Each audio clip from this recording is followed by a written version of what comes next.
Hello, and welcome back to the Dr. Tim Jennings Show. I'm your host, Dr. Tim Jennings, along with Susan Kollenberg.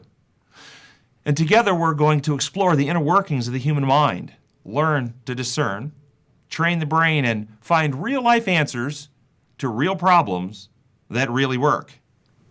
Welcome, and today we're going to be discussing the mind and how to experience a healthy mind. But before we get into our topic, we have a question from one of our listeners. And if you have a question for Dr. Jennings, you can go to our website at timjenningsmd.com and submit your questions there, and hopefully the doctor will be able to answer it for you. Today we have a question from Marie. And doctor, she's asking, what is spiritual abuse? You know, that's a really important question because when people think of domestic violence and domestic abuse, they often think of physical abuse.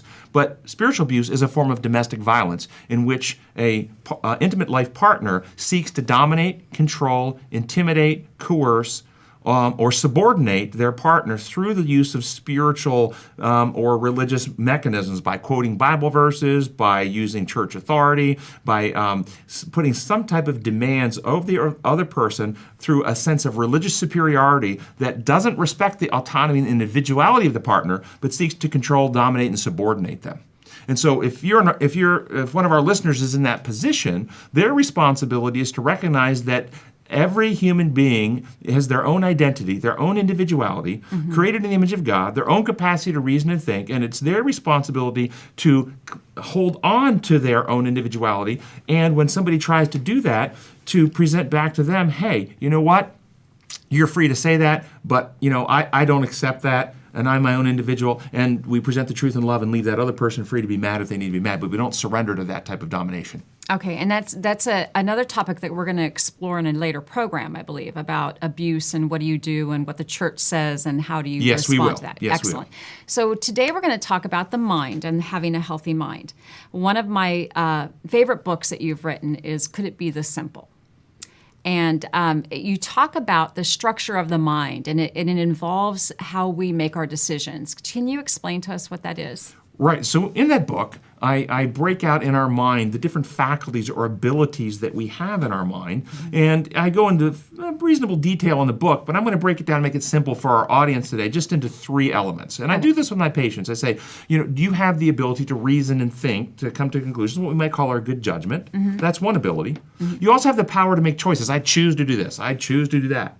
And we have powerful emotions, our feelings. Those are three different capacities or abilities we have within our mind. The way our minds are designed to work and the way they work best is when we choose to do the things that our reason has evaluated and come to conclude is actually healthy and appropriate and good for us.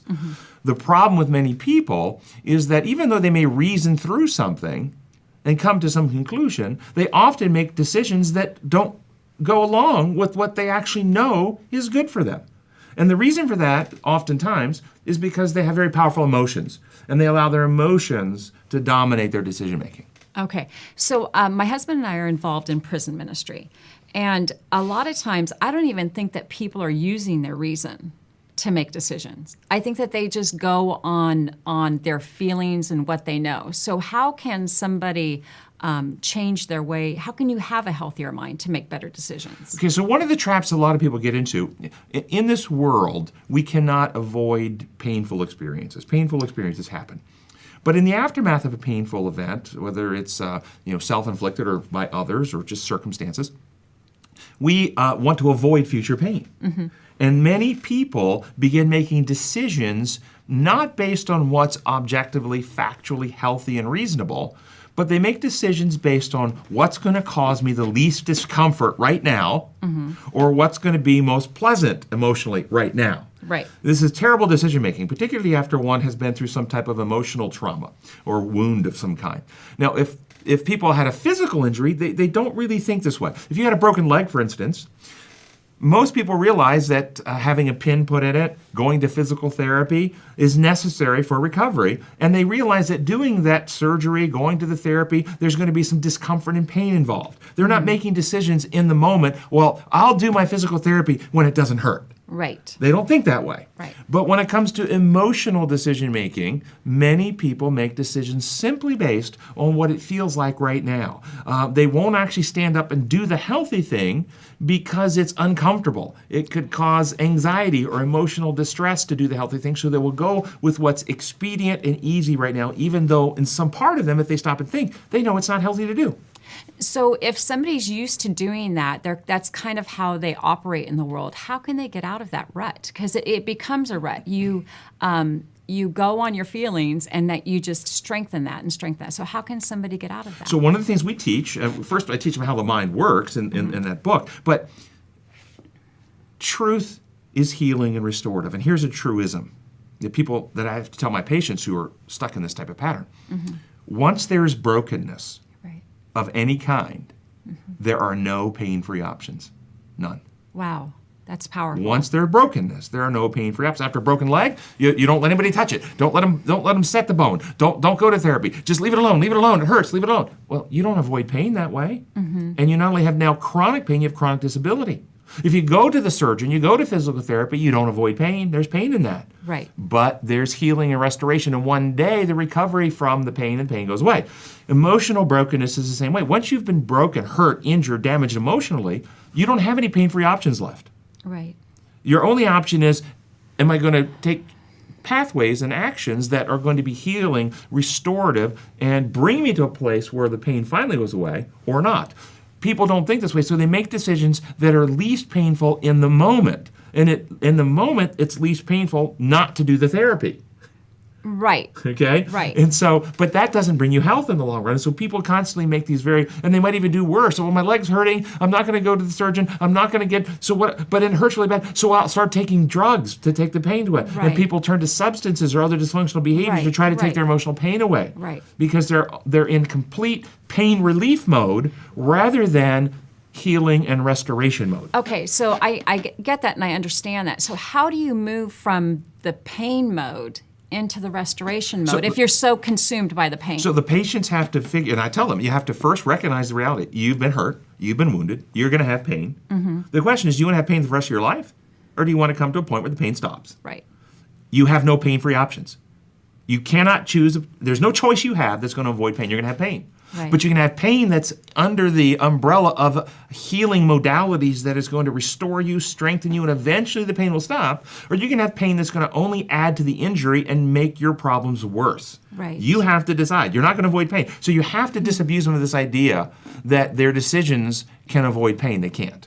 So, and I think that's the key, is that people think that pain is bad, but really pain is good.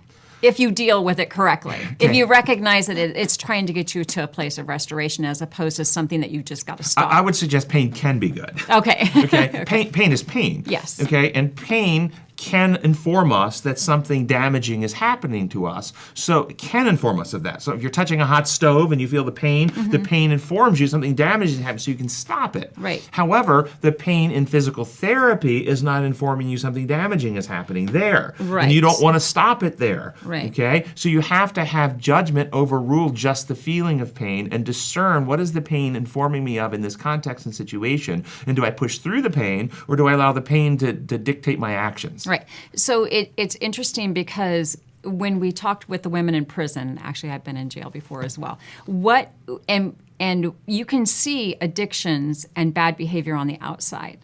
But what about the rest of the world that's in pain, but it doesn't show on the outside? I'm not sure I'm following your question. Well, there's a lot of people that are in pain, but maybe it doesn't come out in addictive behavior. Yeah. So how do you, so I guess it's the same pattern. It's whether somebody has an obvious external symptomology or not that others can see doesn't change the dynamic. The people, healthy decision making is evidence-based, truth-based decision making, and we make those decisions because they are healthy, not because they feel good in the moment. That's mature decision making. So it's about developing good judgment. And so, back to the model, Yes. we have our ability to reason. Yes. We can look at evidence and facts. We have the power to make a choice. We have strong emotions. And what we've just described is that people who have a lot of emotional woundedness or pain will often make decisions that go against their good judgment because it's feeling better in the moment, even though it's objectively not better for them. When they make those decisions, they actually cause further psychological and mental damage to themselves. Right. Particularly, their self-esteem falls, their self-worth falls, their self-confidence falls, their insecurity goes up. And the reason for that is their judgment is a capacity. It's an ability. Yes. You have it. Mm-hmm. You either choose to harmonize and go along with it, or you don't. When you don't go along with it, that capacity is still operational, and it draws a new judgment. And the judgment is, I'm ashamed of you. You're weak. You're spineless. You're a coward. You disgust me. And so their own judgment begins to condemn on the inside. Right. How do people defend against that self-condemnation? Right. They defend against that self-condemnation by seeking external affirmation. I've got to get people to like me. If people like me and they tell me I'm okay, even though I feel horrible in the inside because I don't stand up for myself, I'm not true to myself, I don't stand up for my judgment. If I get people to like me, then I'll be okay. And so they begin subordinating themselves. They begin surrendering their decision to other people. They do what other people want them to do, even when their judgment says, well, that's not healthy. I shouldn't sleep with that person. But that's not going to be good for me. But he'll reject me. He won't like me if I don't. So I'll sleep with him anyway because I need to be liked because I don't like myself, which only causes them to like themselves even less, and it spirals down. Right. The only way out of this type of dysfunction is to go stop running, stand your ground, and stop running from your own feelings, your own insecurities, your own fears, your own memories. Stop running, stand your ground, look at it, and start being truthful. What's the truth? Okay. Truth heals. Truth restores. Well, the truth is that's not healthy for me. Yeah, but if I don't, he might reject. And if he does, what's that mean? What's the truth? Well, he doesn't really care about me then. Well, do I want to be with somebody who doesn't really care about me? Well, no, I don't. That's the truth. And then it comes in and says, well, then I'll never find anybody. Yeah, okay, and so there is a lie that's operating. Right. I'll never find anybody. Okay, so you suddenly know all about the future. You have the capacity to predict how life's going to, you know future events. Well, if that's the case, can I have the lottery numbers for next week? Right. You don't know the future. Yes. This is fantasy. Right. This is fear creating an imaginary future that doesn't exist. And many people who have anxiety disorders and fear-based decision-making, they allow their fears to grab a hold of another mental ability called the imagination. They create imaginary futures which they begin reacting to. I'll be alone for the rest of my life. Oh my God, I'd rather be with anybody than be alone. Right. And so they have this belief in their mind that it is better to be with the wrong, be with anybody than to be alone. No, truth will set you free. You need to come back and look at your life experience. Look at the men you've been with. Look at the women you've been with. And you come back and you answer the question, which is actually better? To be alone or to be with the wrong person who mistreats and abuses you? And the truth is, it's actually better to be single and alone. Right. Okay. Well, that makes sense. So when we come back, we're going to discuss on some examples and how we can get better judgment.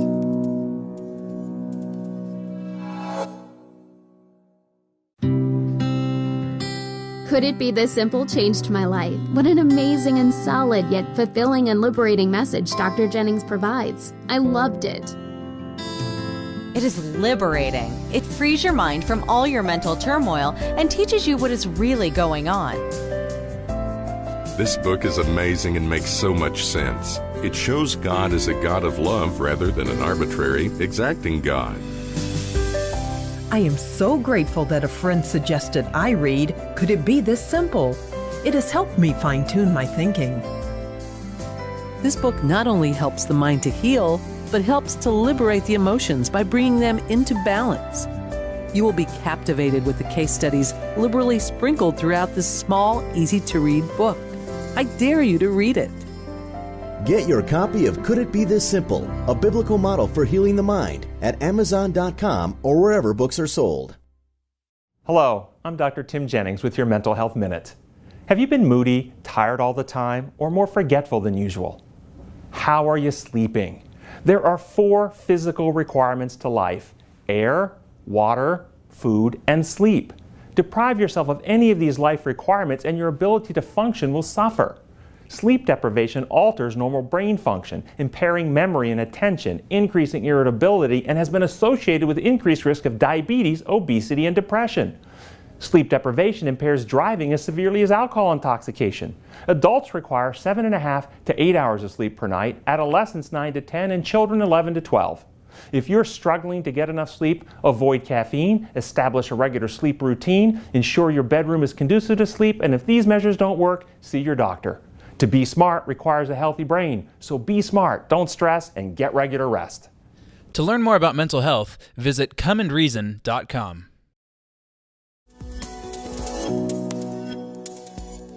Hi, we'd like to welcome everybody back to the Dr. Tim Jennings Show. We've been discussing about the mind and the healthiness of the mind. And my next question for Dr. Jennings is, what keeps people from making reason-based decisions? So, in my experience, the number one thing that actually interferes with people choosing to do what their good judgment shows, number one thing, is powerful emotions. Fear of consequence, fear of typically in some relational dyad or dynamic, fear that someone else might not like them, fear that someone else might disagree with them, fear of making a mistake, fear of rejection, fear of doing it wrong. So usually it's some fear and insecurity of some kind that paralyzes them from actually implementing it. Other things that prevent reason-based decision making would be ignorance. Okay. Yes. Would be beliefs that that they're not even supposed to think about it.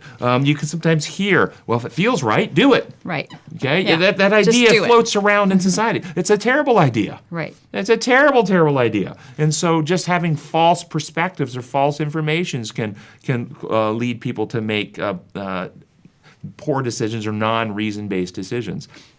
One of the things we want to teach our listening audience is that you have reasoning capacities. You have the ability to think and weigh evidences, and healthy decisions come from an evidence-based, thoughtful approach to choosing, not just reacting in the moment. Right. Okay, so let's talk about two different things. What can make our judgment worse, and what can make our judgment more healthier? Okay. Anything then that would damage the actual brain circuits that we reason and think can impair judgment. So, illegal drugs, heavy alcohol use, brain traumas, okay, things that damage the part of the brain behind our forehead, things that do that will make it harder to reason and think. But other things, not actually developing those capacities to start with. Okay. Not ever putting yourself in a position to reason and think.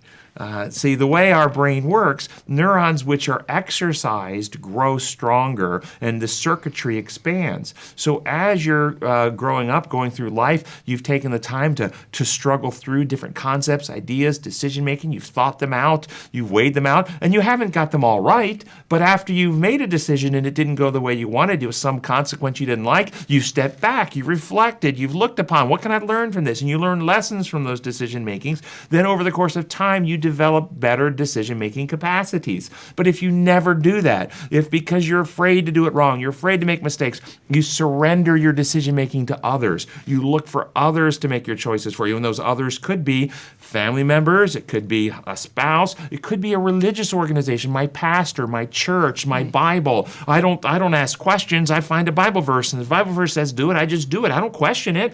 Right. It could be your peer group. It could be anybody that you're associating with. This surrendering because, and people do this because they're afraid to get it wrong. They're afraid to be criticized. They're afraid to make the mistake. They're afraid to have on their shoulders the responsibility for the bad outcome if it doesn't turn out well. So they look to get the responsibility for the choice off of their shoulders to someone else. Well, it's interesting because it's almost that you're kind of describing where we're at in society today. It seems like, everything is technology and everything is supposed to make life easier and better, but it almost seems to be flipping society on its head as far as healthiness and decision-making and having a strong mind and having good judgment. So I'm going to suggest technology is not there to make decisions for you. Okay. Technology is there to provide information to you, and then you have to collate, synthesize, work through, evaluate that information, the accuracy of it, the reliability of it, the value of it, and then you have to draw a conclusion. You have to reason it out, and then you need to choose how you're going to apply that information. But I think you're right. I think that there's a lot of people that they're looking for some higher authority, somebody to tell them. And historically, people did this with God or their church, their pastor, their priest, the pope. Somebody's made the decision. I don't have to think about it. Some people have looked to the legislation, the law, the governor, somebody has made a ruling, the king, somebody. Now maybe it's technology. We look to the internet to tell us, okay? The Google internet it. says, well, Google it, and if Google says it, then it must be true. Yeah, we've surrendered our thinking. It's all false. Right. You have your own identity, your own individuality, and you're to exercise that for your own decision making. And so that's how we make healthy decisions is we look at truth and then we exercise that by making. Do you have some examples on how to? Well, healthy decision making. Okay, there's the method of making healthy decisions, which is taking the time to evaluate evidence, looking at the 3 threads we talked about in our Yes. last show. Yes. I like scripture, science, and experience, looking for integration and harmony amongst those 3, and then choosing to apply them.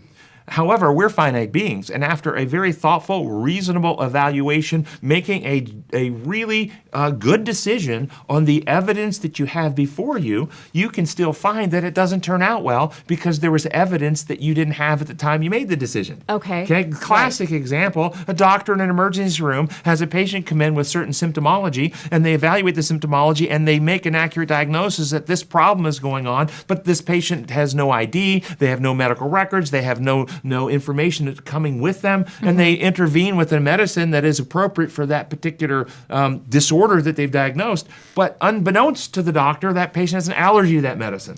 Okay. And then it doesn't turn out well because the patient has a terrible reaction to that medicine. Does that mean the doctor made a bad judgment? No. He didn't have the information at the time that would have changed the decision. He still made the right choice with the information he had. That's an example that we can do all the time. In life, we make a good decision, but it may not turn out well because there was information we didn't have. We shouldn't then criticize ourselves for the decision. Right. We should recognize as finite beings we don't have always the information, but we remain open to update our decision making with new information. So there's nothing wrong with making a wrong decision as long as you're open to making a better decision the next time if it doesn't turn out well. That's exactly right. And many of my patients are paralyzed in actually decision making because they fear making mistakes.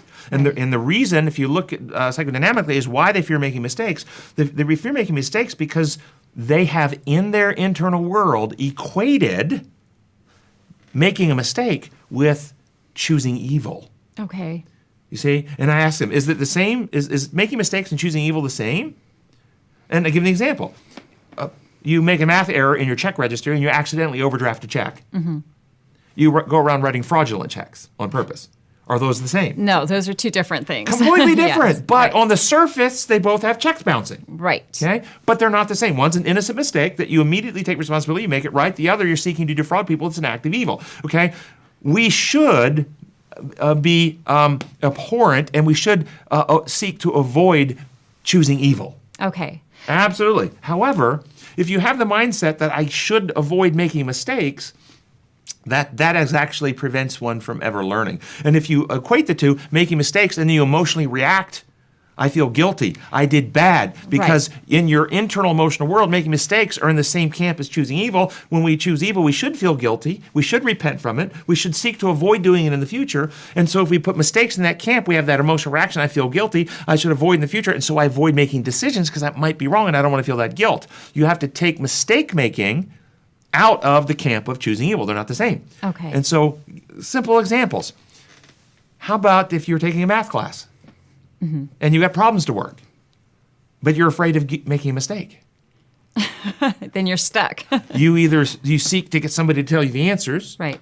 You won't work the problems because you're afraid to get one wrong. Mm-hmm. Okay. But if in math class you work the problems, you do your best. You get some right, you get some wrong. When you get one wrong, do you feel guilty? No. You go back and say, okay, where did I make my? Oh, there I made my mistake. You update your processing of math problems and you incorporate that new information. And the next time you see a problem like that, you don't repeat the mistake. Okay. Right. Life is a series of problems to be solved. Okay. Okay? Right. That's what life is. Right. But people who are afraid to make mistakes don't problem solve well. They surrender that. They seek to get somebody else to give them the answer key. Right. I want to get them right, so I need the answer key. But you still don't know how to do math. You don't know how to solve problems. Right. So in religion, back to that, are there some principles that are taught in religion that are damaging to our judgment? Yes, there's many things taught in religion, actually, that are damaging to our minds and our capacity to think. One of them would be, well, we don't need evidence. We take that on faith.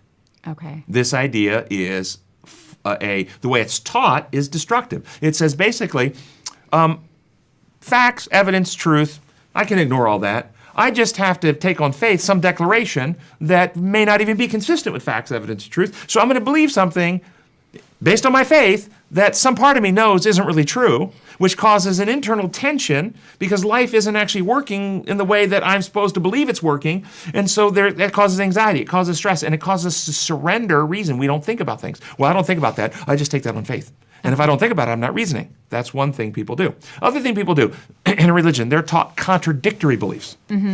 Things that, if one is true, really means the other's false, but you're told to believe both simultaneously. Classic example in Christianity is the true is God is love. And another true is God loves you and wants you to love him. Those are true. The false that they're also told to believe, but if you don't love him, he'll torture you in hell for all eternity. Right. Well, wait a second. Try that on your spouse. Go into your spouse and say, spouse, sweetheart, I love you. Oh, I love you so much. You know what? And I just want you to love me. But if you ever don't love me, I can't do what God would do to you, but I'll do my best. I'll pour gasoline on you and light you on fire. Wow. Love won't grow there. No. It's contradictory. It's fear. It doesn't work. It actually violates a design law. Okay. Which we may talk about in another show. We don't have time today. But the point being is when you believe those things together, you can only hold both of them if you refuse to think, if you refuse to reason. You suspend your thinking. Okay? And that's destructive. So what about, are there healthy things that religion can teach us? Yes. So one of the principles from Scripture, Isaiah 1:18, come let us reason together, though your sins are like scarlet or like snow. The Bible actually, if you really go by the Bible, it teaches you to reason and think. In Romans, it says, Romans 14, every person should be fully persuaded in their own mind, meaning that you shouldn't believe something because somebody in authority tells you. You should be persuaded by the weight of evidence. And in Hebrews 5:14, it says that the mature are those who've developed by practice the ability to discern the right from the wrong. And so if you want to get stronger musical ability, you got to practice your instrument. If you want to get stronger reasoning ability, you need to practice thinking for yourself. And so the Bible actually teaches reasoning, leaving people free, and practicing these things. Okay, so that's something that will make our minds healthier. Yes, and once we actually reason and come to a conclusion, then we have to then choose to apply it to our life. Just understanding it doesn't actually change you. It's understanding it and then choosing it. That's what's transformational. Okay, so we're talking about choices and learning to make decisions. In our next program, we're going to be talking about moral decision making. And if people are interested, they can check out our website. Yes, it's timjenningsmd.com. You can go there, you can ask a question, you can get other resources. We have blogs, we have the other programs that will be up there as well. Thank you for joining us today, and join us next time on the Dr. Tim Jennings Show.